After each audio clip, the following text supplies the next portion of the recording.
चालू ते आज आपण नाशिक विभागामधले 7 अभयारण्ये कशाचे चे देखजे अपने ट्रिक छे। अरे माना कोई भी, अरे माना कोई भी यहाँ भी छे ने एक एक आंकड़ा पर कर दे एक एक अभयारण्य अपने के जे देखने जोड़ से। चलो आगा शुरू कर जा अपनो। देखो एक एक आंकड़ो छे अरे माना तेन तेर बाद छे कोई भी थी अपर कदो काय हेतलो चे देखजे मैं अपनो गा अपर आवशे।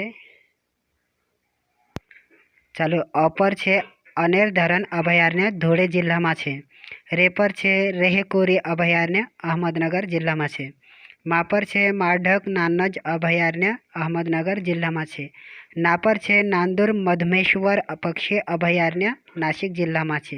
हेमे अगा देखजे अगा काय आवतलो कोई भी पर छे अरे माना ते है गयो हेमे कोई भी छे कपर कदो छे कड़सुबाई अभयारण्य अहमदनगर जिल्ला में छे। हरिश्चंद्रगढ़ अभयारण्य अहमदनगर जिल्ला में छे अने यपर यावल अभयारण्य जळगाव जिल्ला में छे। भीपर भरगढ़ संवर्धन पक्षी अभयारण्य नासिक जिल्ला में छे।